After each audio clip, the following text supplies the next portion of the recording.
नमस्कार साथियों, स्वागत है आप सभी का हमारे खुराना क्लासेस यूट्यूब चैनल पर।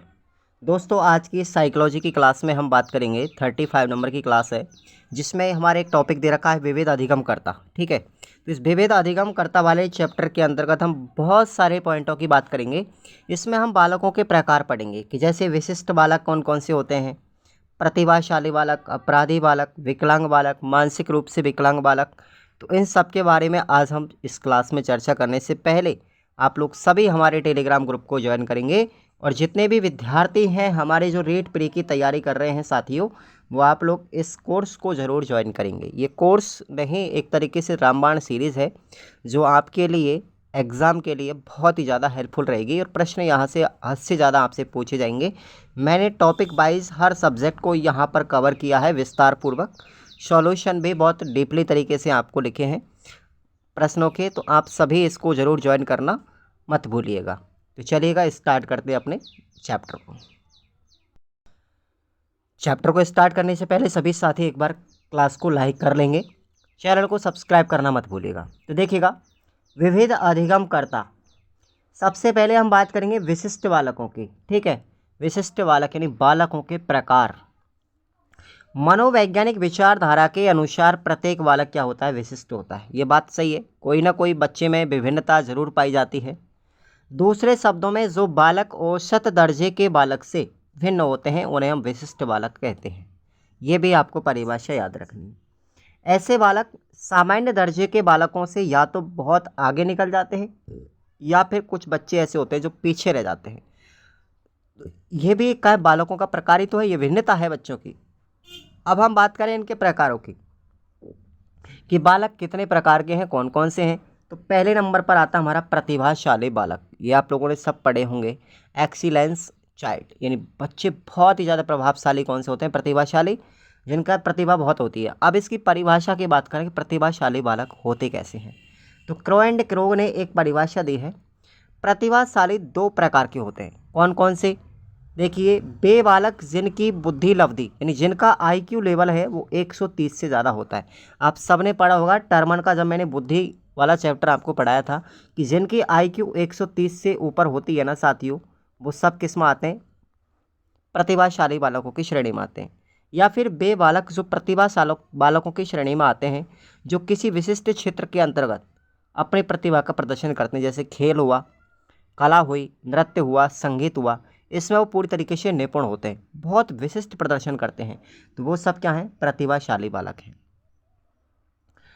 प्रतिभाशाली बालकों की विशेषताएं क्या बताइए, देखेंगे उनकी सोच कैसी होती है, सकारात्मक होती है। प्रतिभाशाली बालक मानसिक रूप से स्वस्थ होते हैं, सहनशील शक्ति वाले होते हैं, धैर्यवान होते हैं और आत्मसम्मान के साथ साथ दूसरों का भी क्या करते हैं, सम्मान करते हैं। वो बहुत अधिक स्वस्थ होते हैं और कठिन विषयों में रुचि बहुत रखते हैं। प्रतिभाशाली बच्चे आपने देखे होंगे कठिन विषय में भी रुचि दिखाते हैं, सीखने की ललक रखते हैं।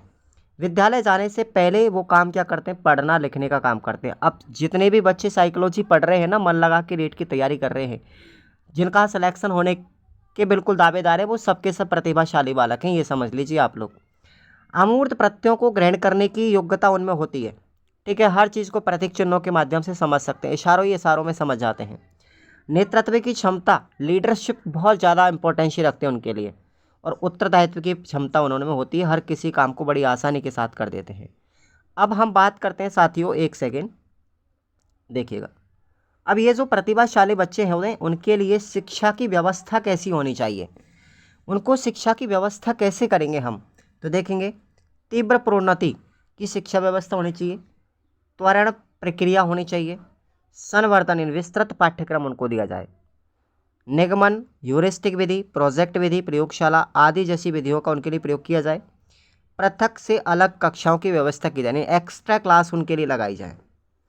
अनुभवी शिक्षकों की नियुक्ति उनके लिए की जाए, पुस्तकालय की सुविधाएं उनको की जाए, नेतृत्व का प्रशिक्षण उनको दिया जाए और कभी कभी कक्षा में पढ़ाने के अवसर भी उनको प्रदान करने चाहिए। तो ये हमारी प्रतिभाशाली बच्चों के लिए क्या है, शिक्षा की व्यवस्था है। आगे बात करते हैं दूसरे प्रकार के बालक कैसे हैं, पिछड़े बालक, यानी कि शैक्षिक के दृष्टिकोण से पिछड़े बालक कैसे होते हैं। तो वर्टन हॉल ने एक परिभाषा दी है साथियों पिछड़े बालकों की। सामान्यतः पिछड़े बालक वे होते हैं जिनकी शैक्षिक उपलब्धि उनकी स्वाभाविक योग्यताओं से कम होती है। क्या कहलाते हैं? पिछड़े बालक। फिर वर्टिक ने क्या परिभाषा दी है, ये भी आपको ध्यान रखना। पिछड़े बालक वे होते हैं जो अपने आयु स्तर की कक्षा से एक सीढ़ी नीचे की कक्षा का कार्य करने में क्या होते हैं? असमर्थ होते हैं। क्या कहलाते हैं? पिछड़े बालक कहलाते हैं। तो दोनों परिभाषा याद रखना, एक तो वर्टन हॉल की और दूसरी है वर्टिक की। और वर्टिक की तो बहुत इंपॉर्टेंट है, कई बार पूछी गई है। आगे देखिए, एक पिछड़ा बालक मंद बुद्धि ही होगा, ऐसी जानकारी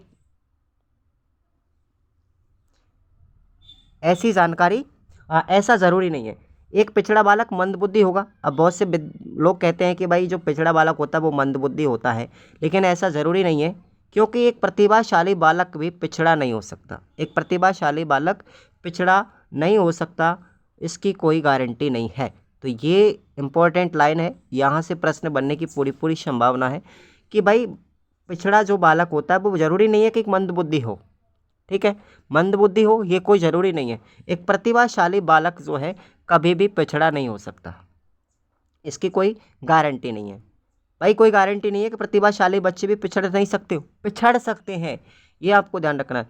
प्रतिभाशाली बालक भी पिछड़ा हो सकता है, ध्यान रखना आप लोग। आगे बात करते हैं पिछड़ेपन के प्रकार, किस तरीके से पिछड़ेगा देखेंगे। पहला प्रकार है सामान्य पिछड़ापन। नॉर्मल रूप से अगर कोई बच्चा पिछड़ जाए तो कैसे पिछड़ेगा? यदि बालक अपने पाठ्यक्रम के सभी विषयों में कमज़ोर है तो वो पिछड़े बालकों की श्रेणी में आएगा, चाहे वो कितना भी प्रतिभाशाली क्यों ना हो। विशिष्ट पिछड़ापन क्या होता है? यदि बालक अपने पाठ्यक्रम के एक या दो विषयों में कमज़ोर हो तब भी वो क्या है? पिछड़ा बालक ही कहलाएगा। अब इसका उपचार कैसे किया जाएगा? पिछड़ेपन का उपचार किया जा सकता है, ध्यान रखना। कैसे? उसकी शिक्षा व्यवस्था में सुधार करके। पिछड़ेपन के कारण को जानने व उसे दूर करना अर्थात निदान व उपचार करना जरूरी है। मनोचिकित्सकों की सहायता भी उनको दी जानी चाहिए। बच्चों के लिए समय समय पर बालक के स्वास्थ्य की जांच करवानी चाहिए। वातावरणीय कारकों पर नियंत्रण किया जाए, ठीक है, और पारिवारिक वातावरण में भी सुधार लाना चाहिए, तभी तो पिछड़े बालक प्रतिभाशाली बनेंगे। गलत संगति से उन्हें दूर रखना चाहिए और व्यक्तिगत रूप से उन पर ध्यान देना चाहिए, तो उनके पिछड़ेपन को दूर किया जा सकता है। अगला हमारे बच्चों का प्रकार है बाल अपराधी बालक, यानी समस्यात्मक बालक भी इनको कहेंगे, या व्यक्तित्व वाले विकार वाले बच्चे भी इनको कहेंगे। तो ये बाल अपराधी बच्चे जो होते हैं ना, वो बचपन से ही अपराधी होते हैं, बदमाश होते हैं। जो बालक अपनी आवश्यकताओं की पूर्ति समाज के द्वारा अमान्य व्यवहार के अनुसार करते हैं वो बाल अपराधी कहलाते हैं। समाज के नियम विरुद्ध कार्य करने वाले जो बच्चे होते हैं ना, वो बाल अपराधी स्टूडेंट कहलाते हैं। अर्थात सामाजिक नियमों का उल्लंघन करके, हम समाज विरोधी कार्य करके कोई भी अपने स्वार्थ के लिए काम करते हैं तो वो बाल अपराधी बच्चों की श्रेणी में आते हैं। 18 वर्ष से कम आयु के व्यक्ति के द्वारा किए जाने वाला अपराध क्या कहलाएगा? बाल अपराध कहलाएगा।